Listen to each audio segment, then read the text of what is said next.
রাস্তা বন্ধ করে দিয়েছে। আমাদের সরকার ব্যবস্থা নিলে মনে হয় অল্প কিছুদিনের ভিতরে। আপনারা সকলে সাবধান থাকবেন, সাবধানে মাইন নাই।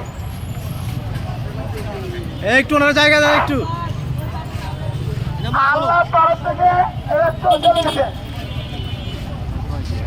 হ্যাঁ, এটা আল্লাহর তরফ থেকে চলে গেছে।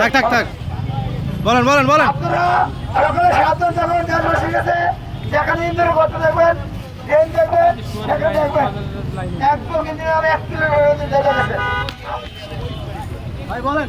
সম্মানিত প্রিয় দেশবাসী এবং ধানমন্ডিবাসী, আমার জীবনে এত বড় গর্ত দেখি নাই। ধানমন্ডিবাসী নিরাপত্তা দিচ্ছে, এদেরকে ধন্যবাদ। এরা যেন এই গর্তের জন্য গাড়িও ঘুরে যায়। সকলকে আকর্ষণ করছি, আমি শুনে আসছি। সতর্ক করেন। আমি দীর্ঘ 3 ঘন্টা যাবৎ এত গাড়ি আমাদের আমার জীবন দেখি নাই। এখন দেখি আমার এলাকার শঙ্কর এলাকাবাসীরা নিরাপত্তা দিচ্ছে। লোকেশনটা কোন? শঙ্কর বাংলাদেশ অবস্থানে শঙ্কর ওভারব্রিজের পাশে এখানে গর্ত হয়ে গেছে। সকলকে সাবধান চলাচল করে আছে। কেউ তারা হলে কাজে নেবেন না, মুখের থেকে বিরত থাকুন। ধন্যবাদ। আপনাদের গান শোনাবো। এখন গান শুনায়েন না, তার ফিরে যাবে সবাই। না, চলে না।